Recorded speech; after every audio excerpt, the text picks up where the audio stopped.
இயேசுவின் இனிய நாமத்தில் வாழ்த்துக்கள்.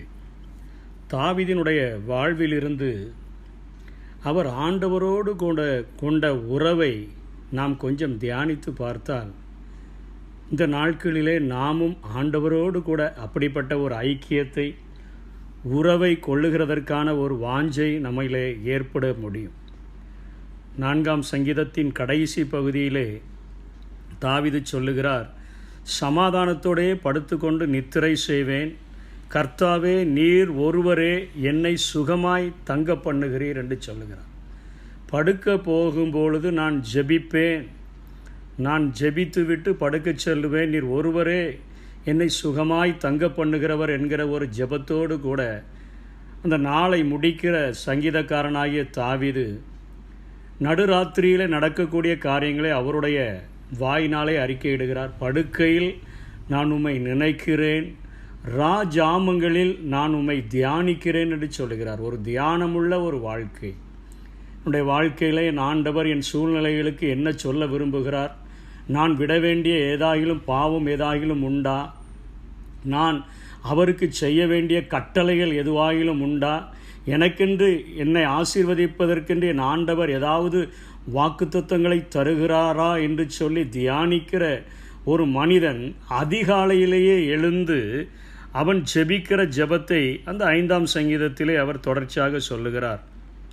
கர்த்தாவே என் வார்த்தைகளுக்கு செவிகொடும், என் தியானத்தை கவினியும், நான் உம்மிடத்தில் விண்ணப்பம் பண்ணுவேன், என் ராஜாவே என் தேவனே என் வேண்டுதலின் சத்தத்தை கேட்டருளும். கர்த்தாவே காலையிலே என் சத்தத்தை கேட்டருளுவீர், காலையிலே உமக்கு நேரே வந்து ஆயத்தமாகி காத்திருப்பேன் என்று சொல்லுகிறார். காலை வேளை ஜெபத்தை இங்கே அவர் குறிப்பிடுகிறதை பார்க்கிறோம். ராவிலே படுக்கும் முன்பாக ஜெபிக்கிறவர், இரவிலே தியானிக்கிறவர், காலை வேளையிலே ஒரு ஜெப தியானத்தினுடைய முடிவாக ஒரு ஜெபத்தை செய்கிறதை இங்கே பார்க்கிறோம். அவருடைய வாழ்க்கையில் அத்தனையாக பொறுப்பு மிகுந்த பதவியில் இருந்த பொழுதிலும், அநேக யுத்தங்களை நடத்தி சென்ற போதிலும், ஒரு பெரிய ராஜாவாக சமஸ்த இஸ்ரவேலின் ராஜாவாக இருந்த போதிலும், அவருக்கும் தேவனுக்கும் இருக்கக்கூடியதான ஒரு ஐக்கியத்தை, ஒரு நெருக்கத்தை இந்த சங்கீதங்களிலே அவர் குறிப்பிடுகிறதை பார்க்கிறோம்.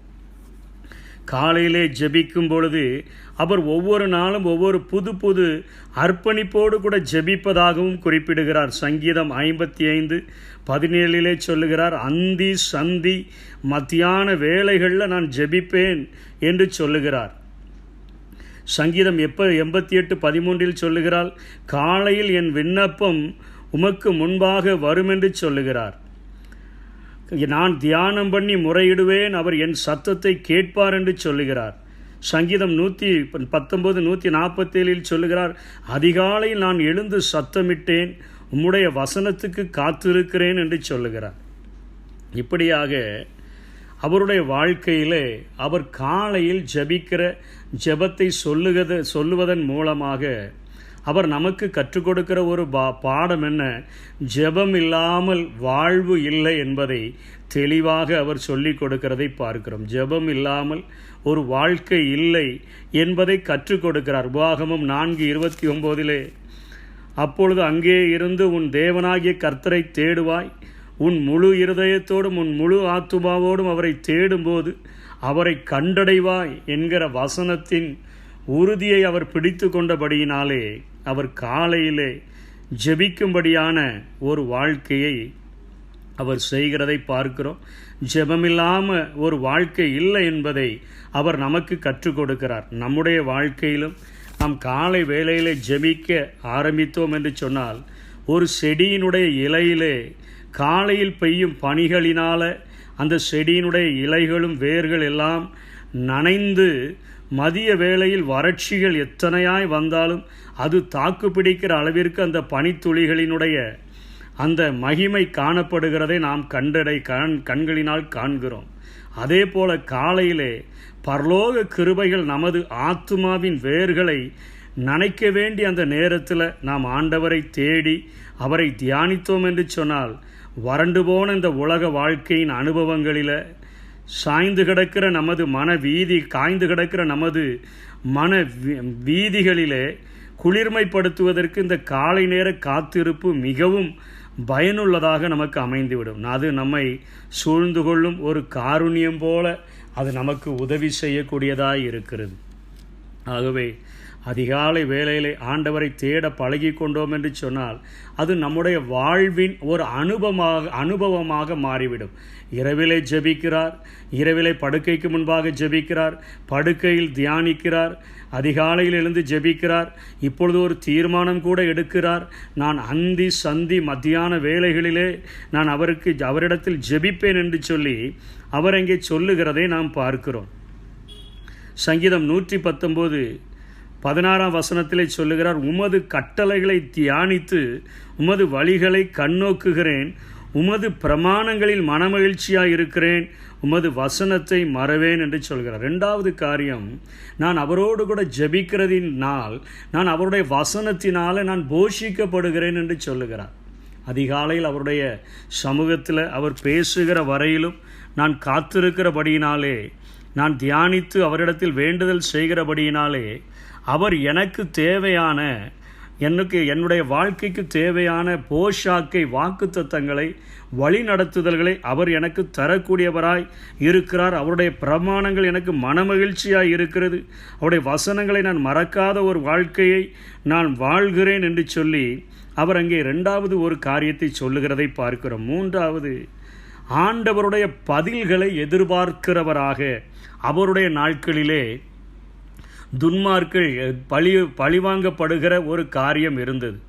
அங்கே பாவம் செய்கிறவர்கள், துன்மார்க்கம் செய்கிறவர்கள் அங்கே பழிவாங்கப்பட்டார்கள். இயேசு கிறிஸ்துவனுடைய பாடு மரணங்களுக்கு பின்பு, இயேசு கிறிஸ்துவனுடைய மனதுருக்கமும் மீட்பும் வெளிப்பட்ட பின்புதான் நம்முடைய வாழ்க்கையிலே மன்னிப்பினுடைய ஒரு மாட்சிமை நமக்கு சொல்லிக் கொடுக்கப்படுகிறது. அதற்கு முன்பாக வரையிலும் அந்த பழிவாங்குதலை ஆண்டவர் இவர்களுடைய எதிரிகளை அழிக்கிற அந்த கிரியைகளை தங்களுடைய கண்களினால கண்டார்கள்.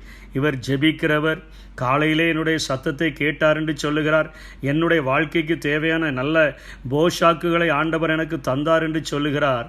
திரும்ப அவர் 5ஆம் வசனத்திலே சொல்லுகிறார், வீம்புக்காரர் உம்முடைய கண்களுக்கு முன்பாக நிலை நிற்க மாட்டார்கள், அக்கிரமக்காரர் யாவரையும் நீர் வெறுக்கிறீர், பொய் பேசுகிறவர்களை அழிப்பீர், இரத்த பிரியரையும் சூதுள்ள மனுஷரையும் நீர் அருவருக்கிறீர். நானோ உமது மிகுந்த கிருபையினாலே உமது ஆலயத்துக்குள் பிரவேசித்து உமது பரிசுத்த சந்ததிக்கு நேரே பயபக்தியுடன் பணிந்து கொள்வேன் என்று சொல்லுகிறார். இங்கே துன்மார்க்கருடைய அழிவை, ஆண்டவருடைய கிரியைகளை இங்கே அவர் வெளிப்படுத்துகிறதை பார்க்கிறோம். அவர்களை ஆண்டவர் அழிக்கிறதை, அவர்களுக்கு தண்டனை கொடுப்பதை, அவர்களுடைய வாழ்விலே ஆண்டவர் அவர்களை வெறுக்கிறதை, அக்கிரமக்காரர்களை வெறுக்கிறதை, மனுஷர்களை அருவருக்கிற அந்த கிரியைகளை எல்லாம் இவர் நான் பார்க்கக்கூடியவராய் இருக்கிறேன் என்பது போல இந்த வசனங்களிலே அவர் சொல்லுகிறதை பார்க்கிறோம். கிரியைகளை பார்க்கிறார். இந்த நாட்களில் நாம் என்ன கிரியைகளை எதிர்பார்க்க அழைக்கப்பட்டிருக்கிறோம் என்று சொன்னால், ஆண்டவராய் இயேசு சொல்லிக் கொடுத்தால், உங்களை நிந்திக்கிறவர்களுக்காகவும் துன்பப்படுத்துகிறவர்களுக்காகவும் ஜெபம் பண்ணுங்கள் என்று சொன்னார். ஜெபம் பண்ணும்படியான ஒரு வாழ்க்கை, நிந்திக்கிறவர்களுக்காக துன்பப்படுத்துகிறவர்களுக்காக நாம் ஜெபிக்கும் பொழுது அவர்களுடைய ஒரு மனமாற்றத்தை நாம் காணும் பொழுது, அவர்கள் ஆண்டவருக்கு நேராக மனம் திரும்புகிற ஒரு வாழ்க்கையை அவர்கள் பெற்றுக்கொள்ளும் பொழுது, ஆண்டவருடைய கிரியையை நினைத்து நாம் ஆண்டவருக்கு நன்றி செலுத்துகிறவர்களாக இந்த நாட்களிலே நாம் வாழ முடியும். அந்த நாட்களிலே பழிவாங்குதலை எதிர்பார்த்து, ஆண்டவர் அழிப்பதை எதிர்பார்த்து, ஆண்டவரை அருவருப்பதை எதிர்பார்த்து காத்திருந்த அந்த தாவீதினுடைய இருதயம் போல் அல்லாமல், இந்த நாட்களிலே நம்மை துன்பப்படுத்துகிறவர்களுக்காக, நம்மை நிந்திக்கிறவர்களுக்காக, நம்மை பழிக்கிறவர்களுக்காக, நமக்கு கெடுதல் செய்கிறவர்களுக்காக நாம் ஜெபிக்கும் பொழுது ஆண்டவர் அவர்களுடைய கிரியைகளையும் மன்னித்து அவர்களை நமக்காக ஆண்டவர் மாற்றும் பொழுது, அவர்களுடைய வாழ்விலே ஏற்படுகிற மாற்றங்களை நினைத்து நாம் ஆண்டவருக்காக நன்றி செலுத்துகிறதற்கு ஆண்டவர் அப்படிப்பட்ட ஒரு வாழ்க்கையை நமக்கு தந்திருக்கிறார். இந்த சங்கீதக்காரன் சங்கீதம் 5 சொல்லுகிற இந்த வசனங்களில் இருந்து நம்முடைய வாழ்க்கையில் பெரும்பாலான நேரங்கள், பெரும்பாலான பகுதிகள் அதற்காக முழங்கால் படியிட்டு தான் ஜெபிக்க வேண்டும் என்று அல்ல. நம்முடைய நடக்கையிலே, நம்முடைய பிரயாணங்களிலே, நம்முடைய வேலை ஸ்தலங்களிலே, நம்முடைய காரியங்களிலே அவரை தியானித்து கொண்டு ஜெபித்து கொண்டு அவரோடு கூட நடக்கிற ஒரு அனுபவத்தை நாம் பெற்றுக்கொண்டோம் என்று சொன்னால், அவரோடு கூட சஞ்சரிக்கிற ஒரு அனுபவத்தை பெற்றுக்கொண்டோம் என்று சொன்னால், நம்முடைய வாழ்க்கை தேவனுக்கு பிரியமுள்ள ஒரு வாழ்க்கையாய் மாறிவிடும். அவருடைய வேதத்தில் பிரியமாக இருந்து இரவும் பகலும் அவருடைய வேதத்தை தியானமாக இருக்கிற மனுஷன் பாக்கியவான். அவன் நீர்க்கால்களின் ஓரமாய் நடப்பட்டு தன் காலத்தில் தன் கனியை தந்து இலையுதிராதிருக்கிற ஒரு மரத்தை போல் இருப்பான். அவன் செய்வதெல்லாம் வாய்க்கும். நம்முடைய வாழ்க்கையில் நாம் கையிட்டு செய்கிற எல்லா காரியங்களிலும் கர்த்தர் ஆசீர்வதிக்கிற ஆசீர்வாதத்தை பெற்று இந்த உலகத்திலே தேவனை மகிமைப்படுத்துகிறவர்களாக வாழ முடியும். அப்படிப்பட்ட கிருபைகளை தேவன் இந்த நாளிலே நமக்கு தந்தருள்வாராக. ஆமென். பகல் நேர பாடல் நீரே, இரவெல்லாம் கனவு நீரே, மேலான சந்தோஷம் நீரே, நாளெல்லாம் உமை பாடுவே, என் மேலான சந்தோஷம் நீரே.